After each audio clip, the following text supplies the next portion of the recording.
Sir, why are men so damn desperate?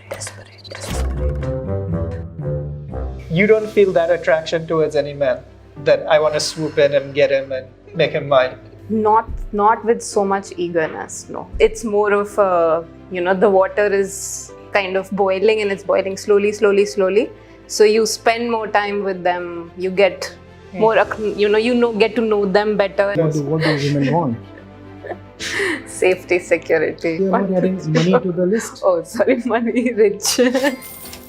Oh, safety, it comes under safety and right, security. Right. Money is. Right? If you are truly a feminist, never be dependent on somebody's money. True self, free of biology, free of social impositions, is what you must strive for. And that is true freedom. And there is such great and irresistible power in it. Life blossoms like never before.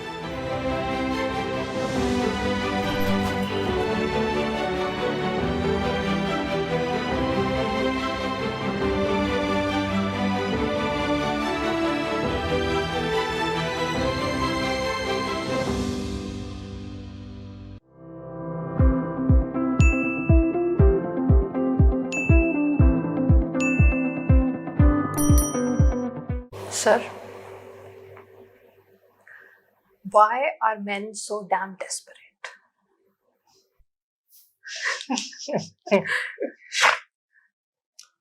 I suppose Darius would take the lead on this. Get attracted to their form. Something takes me over. What do you think?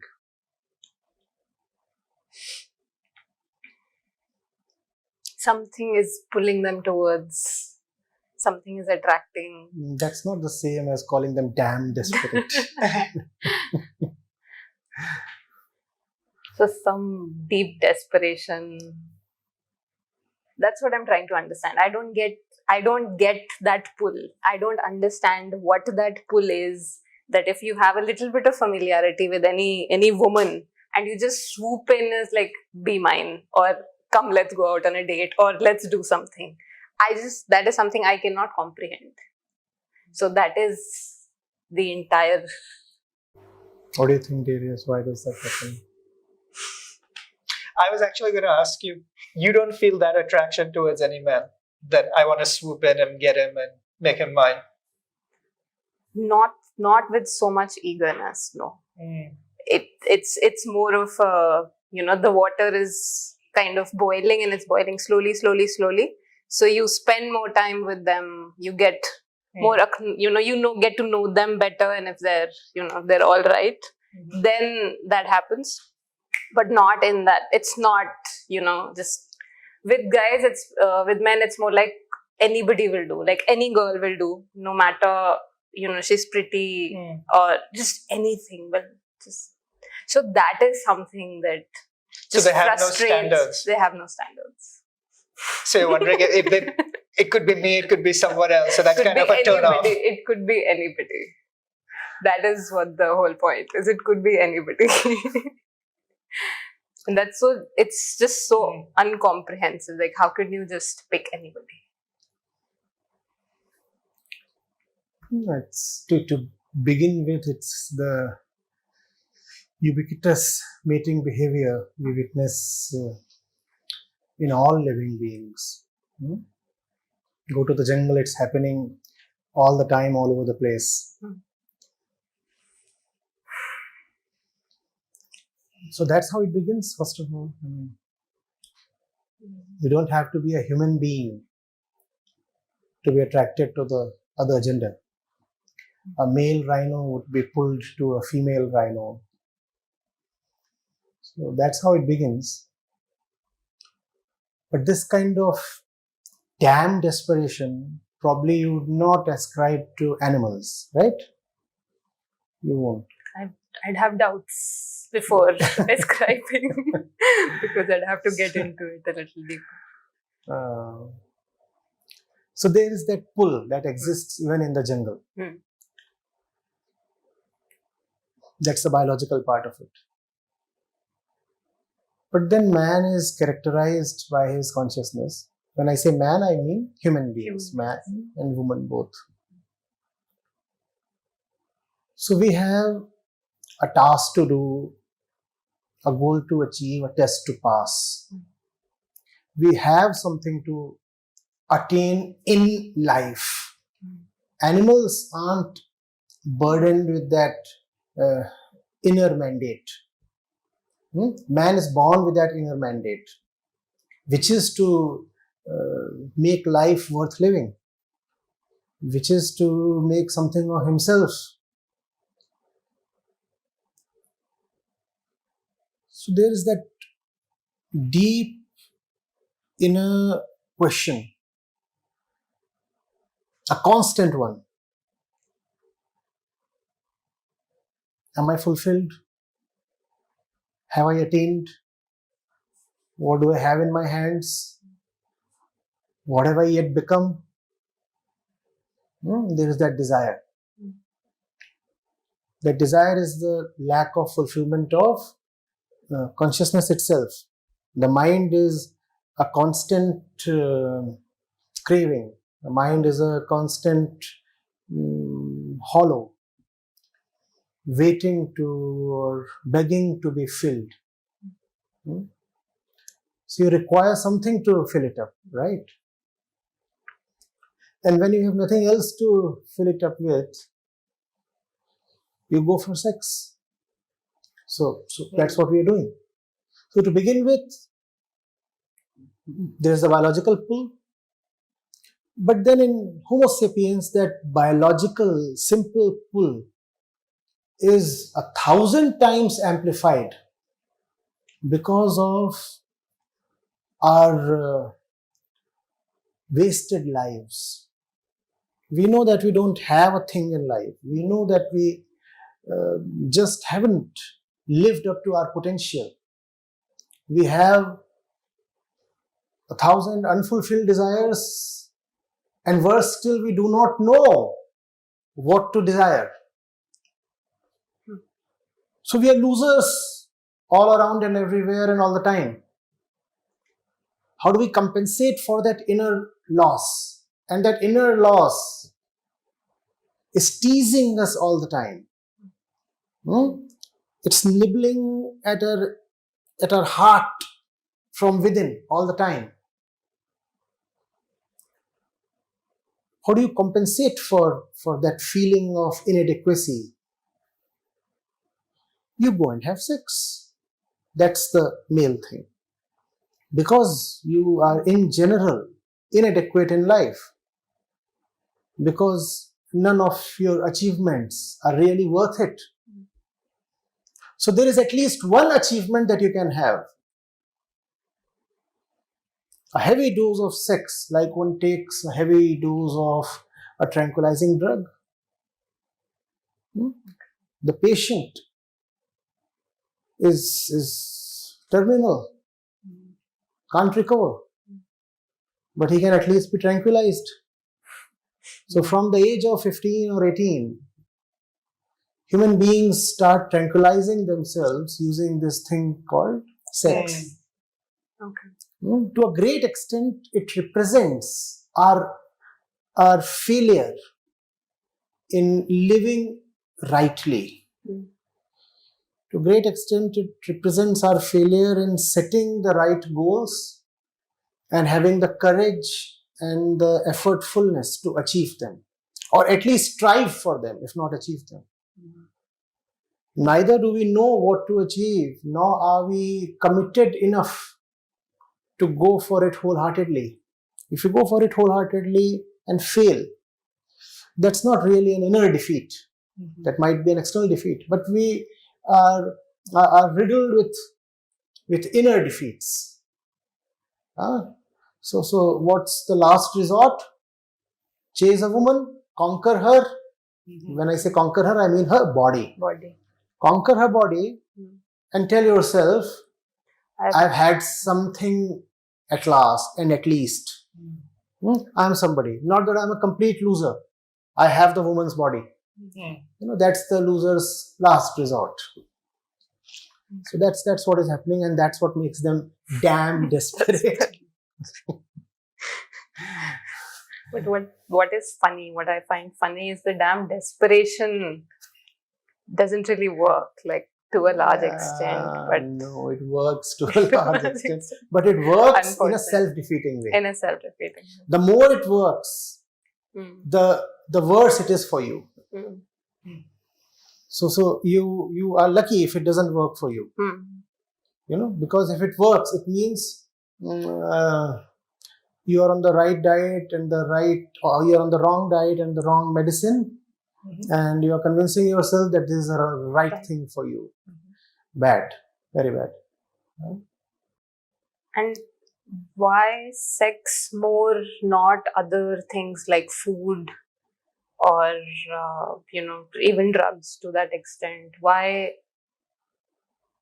I understand that it's a biological thing, but there can be other substitutes as well, like some people might use food or drugs a replacement. They do. Anyway, after a particular age, sex is no more appealing. So what do people then sustain themselves on? They find other pastimes and other props to fill their inner hollow with.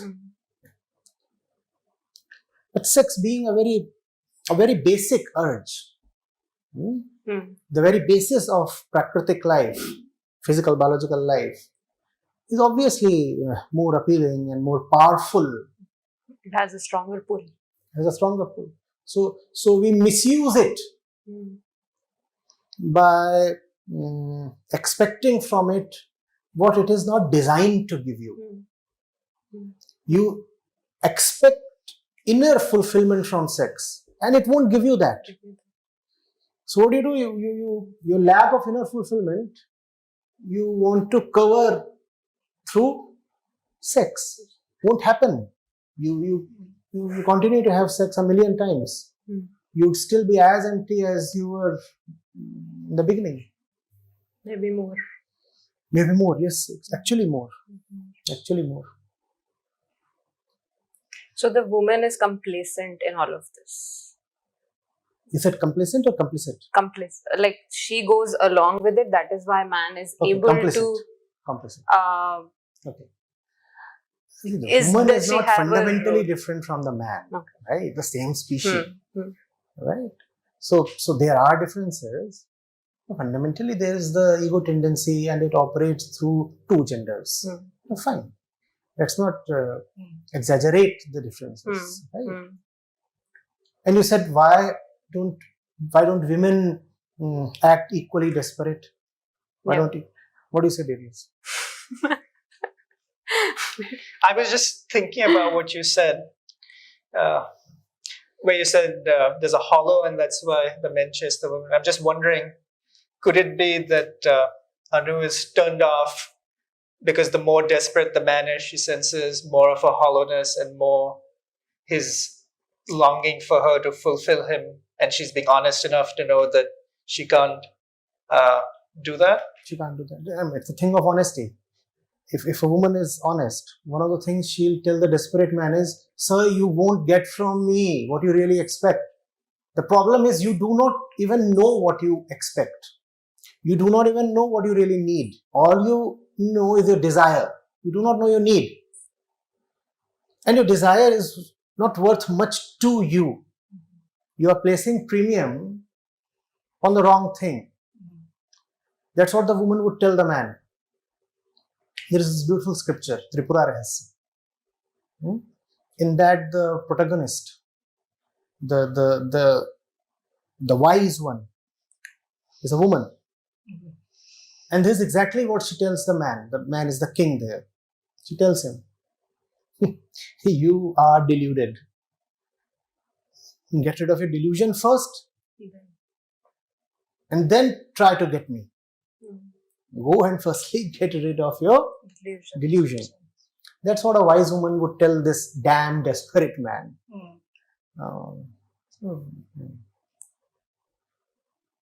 Doesn't happen. Just as the man is unwise, the woman too is. Now, why don't women experience those spikes? Come to me, let's have it and finish it off, and let's be done with it tonight itself. Why don't women have an equally strong urge? Some of them might have it, we don't deny it. In Hormones? general, huh? Is it hormones? It's something biological. You see, for the man, it's instant gratification. Mm. 10 minutes, 1 hour, 2 hours, 4 hours at the max. One night. But the woman knows through evolutionary knowledge that to her it is going to cost a lot of energy, probably 9 months of pregnancy, several years of raising the child, and consequent dependence on an untested person. Pregnancy is not merely the responsibility of giving birth to the child and then raising it. It is also dependence on the child's father or somebody else. When you're pregnant, what do? In the old times, you couldn't go out and collect fruit, fetch stuff for yourself. Nowadays, when you're pregnant, you have to be on maternity leave, and there's no guarantee that your career interests will be safeguarded. So some kind of dependence is surely going to be created. Now, is the fellow worthy enough? So she'll test the person, and that's exactly what Anu said. That I need to test and test and test and test, and when he comes through as reliable, Then only then do I feel interested. It's biological. The man would be done with it and just disappear. For the woman, it's not so instant. The closure doesn't come instantly. It can take her down very unexpected lanes. Her entire life can go topsy-turvy after one night of bed breaking.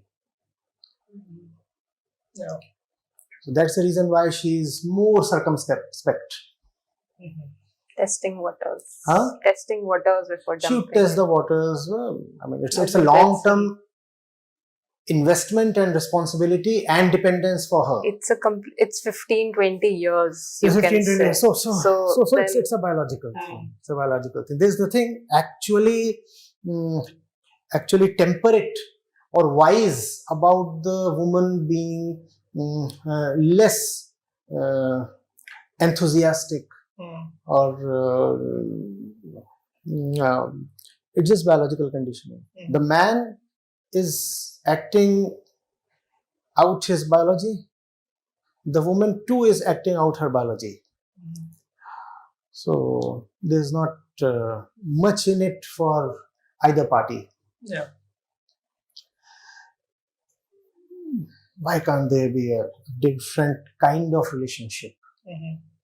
But for that different kind of relationship, first of all, you require a different quality of human being. That human being will really not be born from the mother's womb. He or she, actually both of them, he and she, will need to be created after their physical birth. They'll need to be given a second and a real birth. Only then can we expect a top-class relationship. Otherwise, we'll continue to have such things. That damn desperate man and the reluctant or circumspect woman. So